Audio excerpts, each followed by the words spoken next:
Hello friends, ધોરણ 9 વિષય વિજ્ઞાન ચેપ્ટર નંબર 3 છે આપણું પરમાણુઓ અને અણુઓ। પરમાણુઓ કોને કહેવાય, અણુઓ કોને કહેવાય એની વિશેની આપણે માહિતી લેવાની છે। તો પહેલો આપણો ટોપિક છે પરમાણુ શું છે।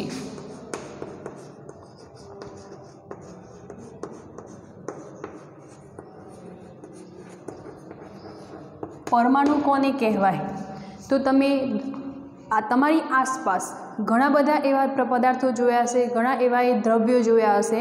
તમે જાણો છો કે કોઈ પણ દ્રવ્ય છે એ એક દળ ધરાવે છે, એટલે કે વજન પોતે ધરાવતો હોય છે।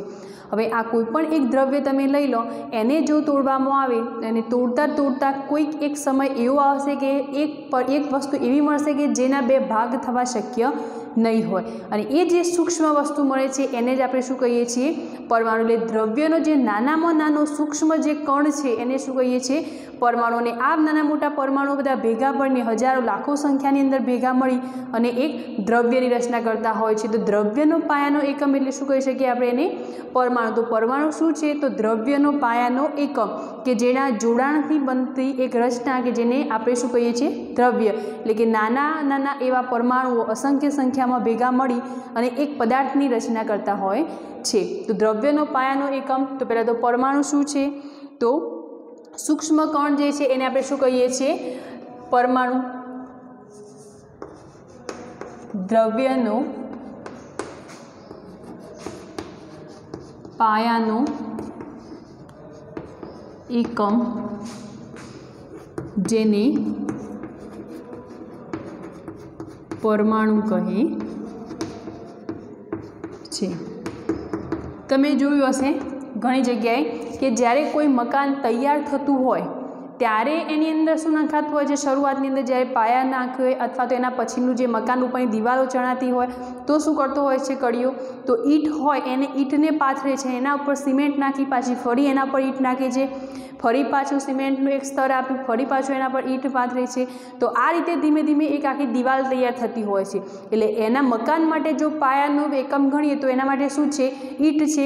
એટલે ઈંટો અસંખ્ય સંખ્યામાં ભેગી થાય અને શેની રચના થાય છે, મકાનની। તો મકાન એ આપણા માટે એક દ્રવ્ય છે અને ઈંટ જે છે એ આપણા માટે શું છે, પરમાણુ। એટલે કે અસંખ્ય પરમાણુઓ ભેગા મળી અને એક દ્રવ્યની રચના કરે છે। જેમ ઈંટ અસંખ્ય સંખ્યામાં ઈંટ ભેગી થઈ અને એક મકાનની રચના કરતી હોય છે, એ જ રીતે નાના મોટા પરમાણુઓ અસંખ્ય સંખ્યામાં ભેગા મળે છે અને શેની રચના કરે છે, એક દ્રવ્યની। હવે આ પરમાણુઓ ભેગા મળી અને એક પદાર્થની રચના પણ કરતા હોય। દ્રવ્ય એટલે કે તમે જોવું છો કે દ્રવ્ય દળ ધરાવે છે, એટલે કે આ પરમાણુ જેટલા પ્રમાણમાં વધુ એટલું એનું દળ વધુ। કોઈ પણ દ્રવ્ય હોય એની અંદર પરમાણુની સંખ્યા જેટલી વધુ એટલું એનું દળ એટલે કે વજન એટલું વધુ। તો દ્રવ્યનો પાયાનો એકમ જેને શું કહે છે, પરમાણુ કહે છે। હવે આ જે પરમાણુ છે એ કેવો છે, તો અતિ સૂક્ષ્મ છે। પરમાણુ કેવો હોય છે, પરમાણુ અતિ સૂક્ષ્મ હોય છે। જે આપણે નળી આંખીએ તો ઠીક, પરંતુ સૂક્ષ્મદર્શક યંત્ર દ્વારા પણ આપણે એને જોઈ શકતા નથી, એટલો એ સૂક્ષ્મ હોય છે। તમે 1 મીટર તો જોયું હશે, અતિ સૂક્ષ્મ એટલે 1 મીટર તમે અંતર જોયું હશે, તો 1 મીટરનો 10⁹ એટલે એકના પાછળ 9 મીંડા હોય એટલો ભાગ, એટલો એ સૂક્ષ્મ હોય છે પરમાણુ। અને પરમાણુ જે છે એની ત્રિજ્યા, પરમાણુ જે તમે કોઈ પણ દ્રવ્ય લઈ લો, હવે એમાં જે રહેલો પરમાણુ છે ત્રિજ્યા તમે જાણો છો કે એના કેન્દ્રથી એની જે બહારની દિવાલ છે ત્યાં સુધીની જગ્યા, એને ત્યાં સુધીનું અંતર જેને આપણે શું કહીએ છીએ, ત્રિજ્યા। તો પરમાણુની જો ત્રિજ્યા માપવી હોય તો એ નેનોમીટરની અંદર મપાય છે। પરમાણુ ત્રિજ્યા શેની અંદર મપાય છે, નેનોમીટરની અંદર।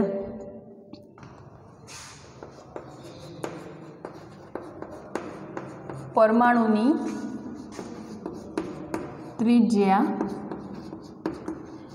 નેનોમીટર અને કૌંસમાં nm, નેનોનો n અને મીટરનો m માં મપાય છે। હવે નેનોમીટર એટલે હમણાં જ મેં વાત કરી, 1 મીટર બરાબર 10⁹ 1 મીટર માપ તમે જાણો છો, nની 10⁹ જેટલો ભાગ એટલે આપણે શું કહીએ, નેનોમીટર। એટલે કે અતિ સૂક્ષ્મ હોય છે, એકદમ સૂક્ષ્મ, એટલે કે હમણાં કહ્યું કે સૂક્ષ્મદર્શક યંત્ર વડે પણ આપણે એને જોઈ શકતા નથી, એટલો એ સૂક્ષ્મ હોય છે।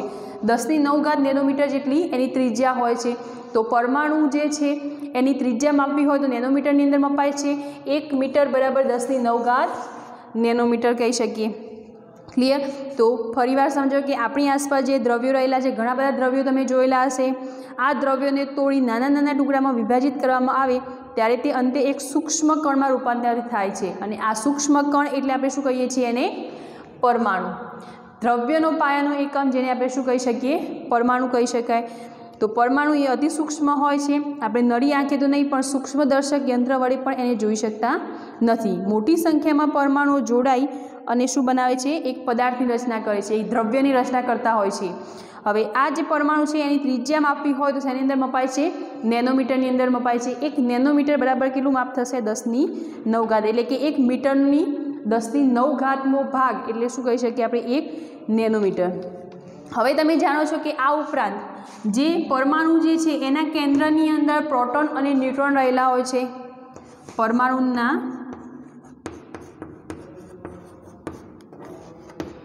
કેન્દ્રમાં પ્રોટોન અને ન્યુટ્રોન રહેલા હોય છે અને આ સિવાય બીજું શું હોય છે? તો એની આસપાસ પરિભ્રમણ કરે છે તે છે ઇલેક્ટ્રોન। બીજું કે એની આસપાસ જે પ્રોટોન અને ન્યુટ્રોન કયા એની આસપાસ પરિભ્રમણ કરતા હોય તો એ શું છે? ઇલેક્ટ્રોન। તેની આસપાસ ઇલેક્ટ્રોન પરિભ્રમણ કરે છે। પરમાણુના કેન્દ્રમાં પ્રોટોન અને ન્યુટ્રોન રહેલા હોય છે અને તેની આસપાસ શું પરિભ્રમણ કરતું હોય છે? ઇલેક્ટ્રોન પરિભ્રમણ કરતા હોય છે। હવે તમે આગળના ધોરણની અંદર તત્વો વિશેની માહિતી લીધી હતી। તો આ તત્વોની સંજ્ઞા જે છે એ કઈ રીતે દર્શાવી શકાય એના વિશેની આપણે ચર્ચા કરવાની છે। તો વિવિધ તત્વોના પરમાણુની આધુનિક સંજ્ઞા, જ્યારે કોઈ સંજ્ઞા શોધાઈ નહોતી ત્યારે આપણે એને કઈ રીતે ઓળખતા હતા? તત્વોને વિવિધ તત્વોની આધુનિક સંજ્ઞા।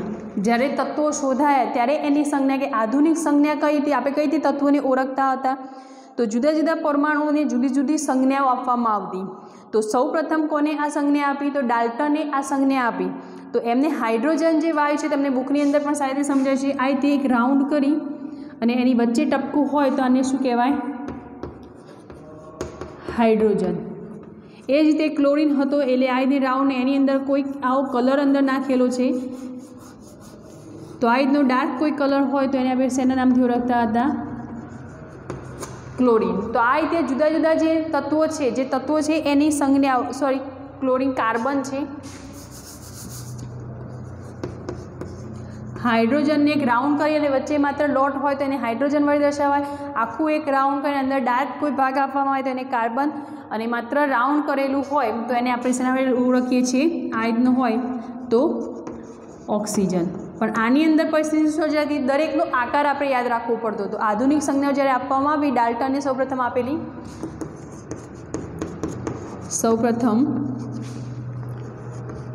ડાલ્ટને તત્વોની સંજ્ઞા આપી।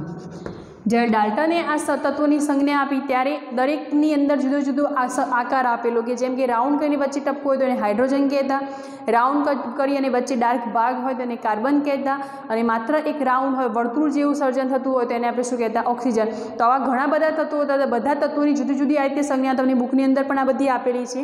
તો આવા દરેક તત્વો માટે આ વસ્તુ યાદ રાખવી ઘણી મુશ્કેલ હતી। તો એવા સમયે કોને આપી પાછી ફરી? તો બર્ઝેલિયમ નામના એક વૈજ્ઞાનિક હતા, તેમને તત્વોને 1 કે 2 અક્ષરની સંજ્ઞા આપવી। એમને એવું નક્કી કર્યું। એ પછી કોણ આવ્યા? બર્ઝેલિયન। તો એમને શું કર્યું? તો એમને કહ્યું કે તત્વોને 1 અથવા 2 અક્ષરોની સંજ્ઞા આપવી, એવું એમને નક્કી કર્યું। એટલે કે તત્વ જે છે એના નામને આધારે અથવા તો એની શરૂઆતના 2 અક્ષર એટલે આખું ઇંગ્લિશમાં નામ, જેમ કે આપણે ક્લોરીન લઈએ તો આગળનું શું છે Cl, તો એના આગળના નામના અક્ષરોને આધારે આ રીતે અલગ અલગ રીતે એમને શું કર્યું, એના અક્ષરોને આધારે એટલે કે નામના આધારે એની સંજ્ઞા આપવાની શરૂઆત કરી. તો આપણે એ જોઈએ કે તત્વોના નામ કેવી રીતે આપવામાં આવે, બર્ઝેલિયમે જે તત્વોના નામ આપ્યા એ કઈ રીતે આપવામાં આવે એની વિશે ચર્ચા કરીએ. આપણે તત્વોના નામ કેવી રીતે આપવામાં આવે છે.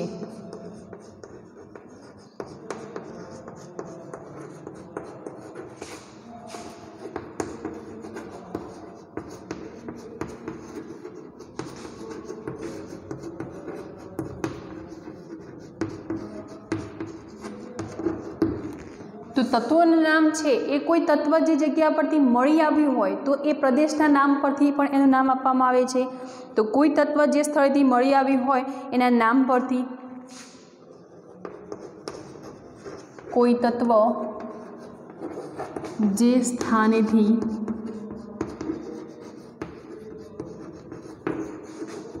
મળી આવ્યું હોય તે સ્થાનને આધારે તત્વોનું નામ આપવામાં આવે છે. ક્લિયર? જેમ કે ક્લોરીન છે, કોપર છે, એ ક્યુપ્રસમાંથી મળી આવ્યું હતું તો એનું નામ કોપર, તો કોપર એના પરથી નામ આપવામાં આવ્યો છે. પછી સોનું, તો સોનું જેને આપણે ઇંગ્લિશમાં શું કહીએ છીએ, ગોલ્ડ. તો ગોલ્ડનો અર્થ શું થાય છે કે પીળું, તો પીળા કલરનું દેખાય છે એટલા માટે આપણે એને શું કહીએ છીએ, સોનું. ગોલ્ડ એ નામ પરથી એને સોનું કહેવામાં આવે છે, ગોલ્ડ. હવે અત્યારે હાલ પહેલાં આ રીતે નામ એના આપતા, હવે જે નવા તત્વો શોધાય છે એના માટે એક IUPAC હાલમાં એક સંસ્થા જારી કે IUPAC જે છે એ એનું નામકરણ કરે છે.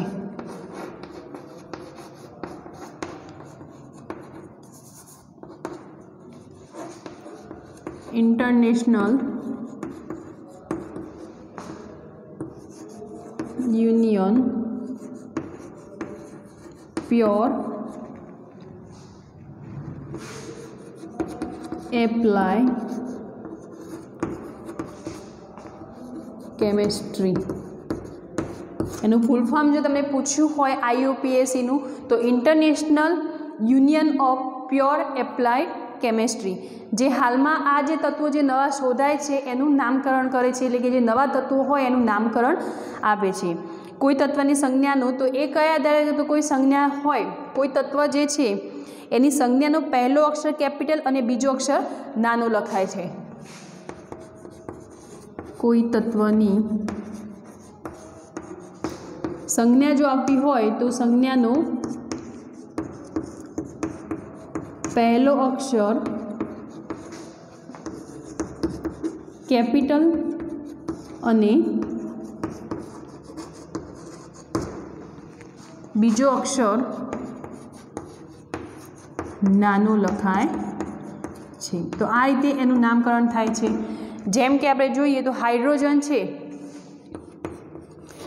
તો હાઇડ્રોજન જે છે એના નામ પરથી આપણે એને H વડે દર્શાવીએ. હાઇડ્રોજન તો એને આપણે H વડે દર્શાવીએ છીએ. એ જ રીતે લઈ લઈએ લિથિયમ, તો લિથિયમ એના નામ પરથી પહેલો અક્ષર લિથિયમનો L અને બીજો જે છે I, LI એટલે પહેલો અક્ષર કેપિટલ અને બીજો અક્ષર શું છે, સ્મોલ I. એ રીતે આપણે એલ્યુમિનિયમ લઈ લઈએ તો એલ્યુમિનિયમની અંદર શું થશે, તો પહેલો અક્ષર કેપિટલ A અને બીજો છે સ્મોલ L, તો AL વડે દર્શાવીએ છીએ. કોબાલ્ટ તો આપણે એને CO વડે દર્શાવતા હોઈએ છીએ, તો C પહેલો કેપિટલ અને બીજો O છે એ નાનો રહેશે. પછી એ સિવાય તો ઘણીવાર નામના પ્રથમ 2 અક્ષરો પરથી સંજ્ઞા આપવામાં આવે છે, પ્રથમ નામ પરથી.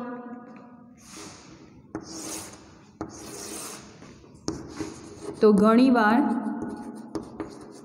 તત્વોના પ્રથમ 2 નામ પરથી સંજ્ઞા આપવામાં આવે છે.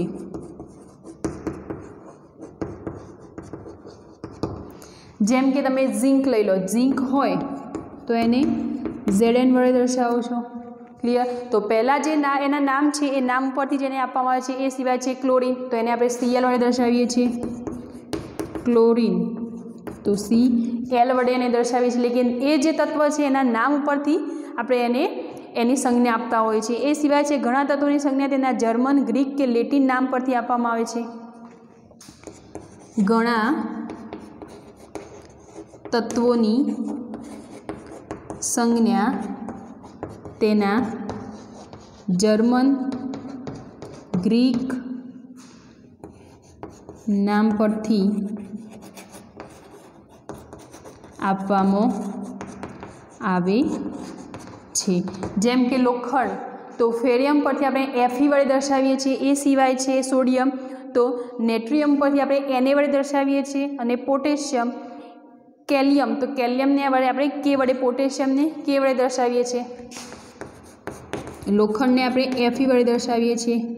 ત્યારબાદ છે પોટેશિયમ તો એને આપણે K વડે દર્શાવીએ છીએ। સોડિયમ તેને આપણે Na વડે દર્શાવીએ છીએ। તો આ બધું જે છે એ જર્મન, ગ્રીક જે નામ છે અથવા તો લેટિન તો એના પરથી એના નામકરણ આપવામાં આવે, સંજ્ઞા એના પરથી આપણે દર્શાવતા હોઈએ છીએ। ક્લિયર થઈ ગયું? તો આ તો પરમાણુ છે। હવે આપણે જોઈએ કે પરમાણુય દર, જે પરમાણુ છે તમે જાણો છો કે કોઈ પણ દ્રવ્ય છે એ એનું દળ એટલે કે પરમાણુના આધારે એનું દળ માપવામાં આવે છે। આપણે જોઈએ પરમાણુય દળ, જોઈએ આપણે પરમાણુય દળ।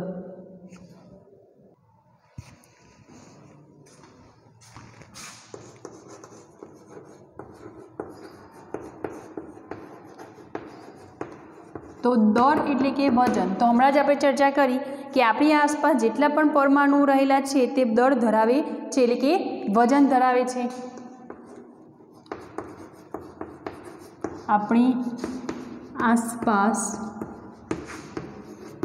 જેટલા પણ પદાર્થો રહેલા છે તે દળ ધરાવે છે એટલે કે વજન ધરાવે છે।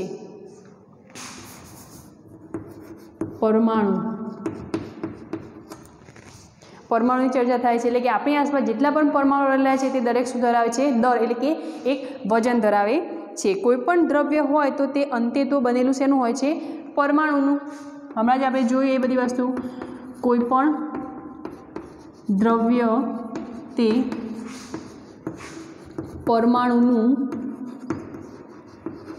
બનેલું હોય છે। કોઈ પણ દ્રવ્ય એ છે કારણ કે દ્રવ્યનો પાયાનો એકમ જ પરમાણુ છે, એટલે નાના નાના પરમાણુ અસંખ્ય સંખ્યામાં જોડાય અને શેની રચના કરે છે?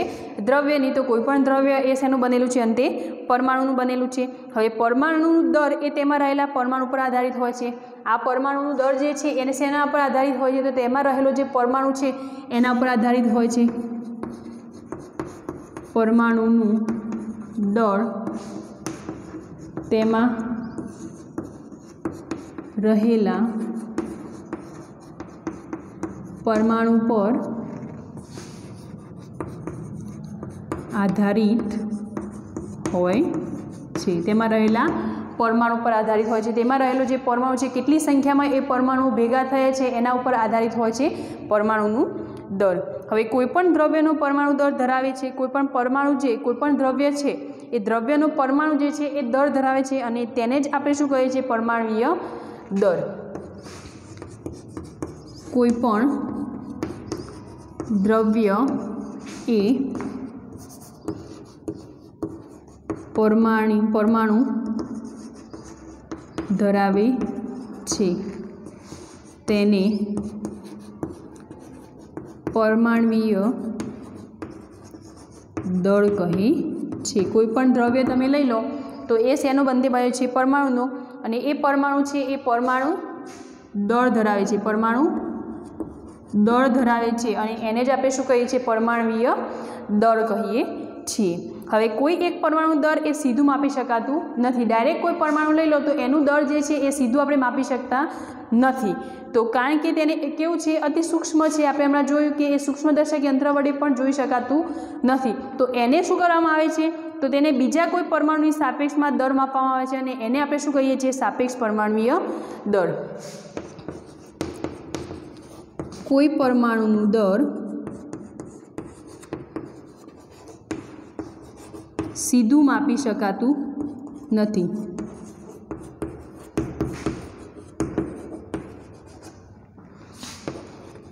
कारण के ते अति सूक्ष्म है। तो आ समय शुं करवामां आवे छे तो कोई बीजा पदार्थनी सापेक्षे एनो दर मापवामां आवे छे अने एने शुं कहे छे सापेक्ष परमाणुीय दर। तो आ समये बीजा कोई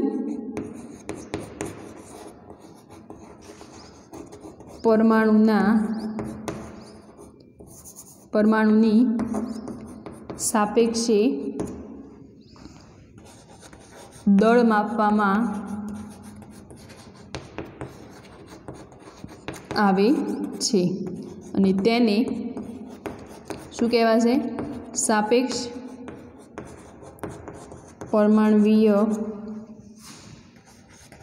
दળ कहे छे। एने शुं कहेवाय छे सापेक्षीय परमाणुीय दળ कहे छे। हवे परमाणुीय दर मापवा माटे अत्यार सुधी AMU एकम वपरातो हतो।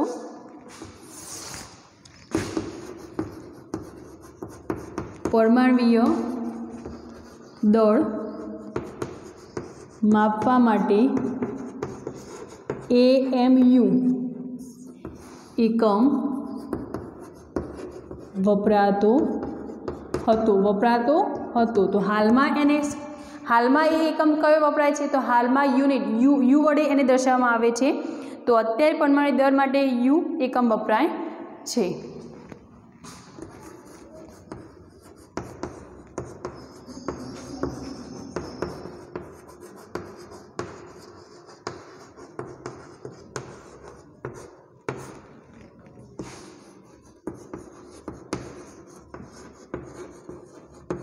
हाल में यू एकम वपराय छे। ते परमाणु दरनो पहला कयो AMU एकम वपरातो हतो अने हाल में कयो एकम वपराय छे यू एकम वपराय छे।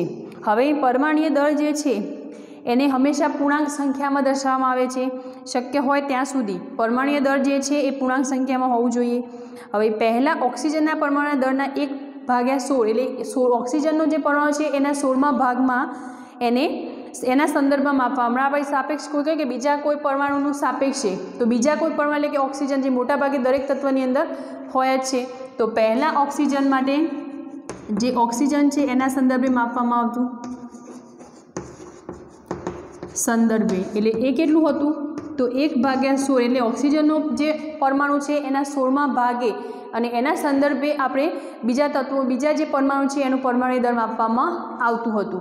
एनुं कारण शुं हतुं तो मोटा भागे ऑक्सिजन बधा ज तत्वों साथे संयोजन बनावे छे। मोटा भागे ऑक्सिजन शुं करे छे बधा ज तत्वों साथे संयोजन बनावे छे अने ऑक्सिजनना संदर्भे संदर्भ तरीके लेता मोटा भागना परमाणु दर पूर्णांकमां मळता हता। ऑक्सिजनना संदर्भमां लेवामां आवे तो पहला तो कंडीशन शुं हती एनुं कारण तो ऑक्सिजन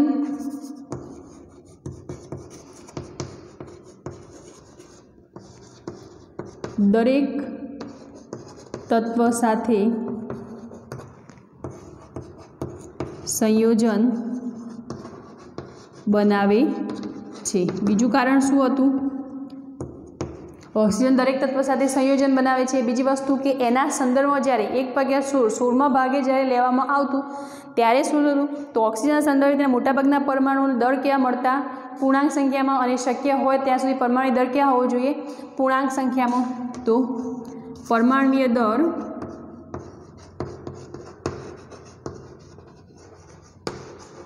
पूर्णांक संख्या में मळता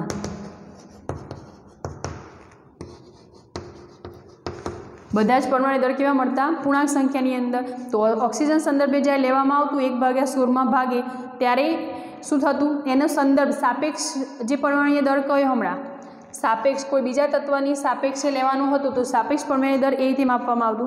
परंतु 1961 में कार्बन ने संदर्भ लई अने एने कार्बन ने संदर्भ तरीके लेवामां आवतुं। 1961 थी कार्बन पण केवो 12 कार्बन 12 ने संदर्भे लेवामां शरूआत करी।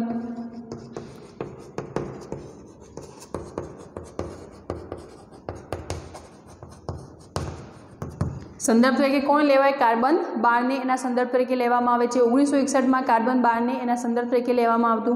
तो आनी अंदर शुं थतुं तो जे कार्बन 12 जे छे एना परमाणुनो 1/12 भागने परमाणु दळना एकम तरीके लेवामां आव्यो। कार्बननो जे 12 कार्बन छे एना 1/12 एटले के आ भागने परमाणवीय दळना एकम तरीके लेवामां आवता अथवा तो आव्यो। 1961 थी कार्बन 12 जे छे एना संदर्भे परमाणु दळ जोवामां आवतो। जो इजी मेथडमां समजવું હોય તો તમે ધારો કે કોઈ તરબૂચ છે, આ તરબૂચના તમે સરખા અહીંયા કાર્બન 12 છે તો સરખા 12 ભાગ આપણે એના કરી દેવાના। તો એક ભાગ એટલે આપણે શું કહી શકીએ, આખું તરબૂચનો કોઈ પણ 12 ભાગ સરખા કરે તો એમાંનો કોઈ એક ભાગ તમે લઈ લો તો આપણે 1/12મો ભાગ કહી શકીએ તરબૂચનો। તો એને આપણે શું કહેતા, એક તરબૂચીય યુનિટ। અહીંયા આપણે એને પરમાણુ દળની શ્રેણીમાં દર્શાવીએ છીએ યુનિટ વડે। તો એનો એક ભાગ તમે 12મો કોઈ એક ભાગ 12 સરખા ભાગ કરી અને કોઈ પણ એક ભાગને તમે લઈ લો તો એને એક તરબૂચીય યુનિટ આપણે કહી શકીએ। હવે એની સંદર્ભમાં જ્યારે સફરજનનો આપણે પરમાણુ દળ માપવો હોય તો એક બાજુમાં સફરજન મૂકવામાં આવે અને એક બાજુમાં શુદ્ધ માપ મૂકવામાં આવશે। તરબૂચ જે છે એનો એક ભાગ જે આપણે એક તરબૂચીય યુનિટ લીધો એ તો એનું જ્યારે તોલ માપ કરવામાં આવશે ત્યારે જો સમાન મળે તો આપણે સફરજન છે એને એવું કહી શકીએ કે એક તરબૂચીય યુનિટ એનું માપ પરમાણુ દળ છે એવું કહી શકીએ। એટલે એનું વજન કેટલું છે, તરબૂચના 12મા ભાગ જેટલું છે। તો આ રીતે એને સંદર્ભ તરીકે લેવામાં આવતું। તો આને કઈ રીતે ઓળખવા, કઈ રીતે લેતા, તો કોઈ એક પરમાણુનું દળ આ બાજુ કોઈ એક એટલે કે સફરજન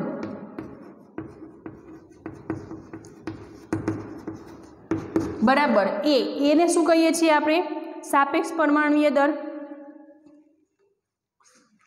એ ગુણ્યા કાર્બન 12ના 1/12મા ભાગનું પરમાણવીય દળ। એટલે એ શું છે, સાપેક્ષ પરમાણવીય દળ છે। એટલે કે અહીંયા શું મૂક્યું આપણે, સફરજન અને એની સામે તરબૂચનો એક ટુકડો, એટલે એક તરબૂચ એટલે શું છે, તરબૂચનો 12મો ભાગ। ક્લિયર થઈ ગયું। તો આ રીતે પરમાણુય દળ એના બીજા જે તત્વો છે એને સાપેક્ષ, કારણ કે કોઈ પરમાણુ દળ સીધું માપવું એ શક્ય નહોતું તો એના માટે, કારણ કે એ અતિ સૂક્ષ્મ છે તો સીધું એનું પરમાણુ દળ માપી શકાતું નહોતું। તો આ રીતે બીજા કોઈ પદાર્થની સાપેક્ષે એનું દળ માપવામાં આવે એને આપણે શું કહીએ છીએ, સાપેક્ષ પરમાણુય દળ। ક્લિયર। ફરીવાર સમજી લઈએ પરમાણુય દળ।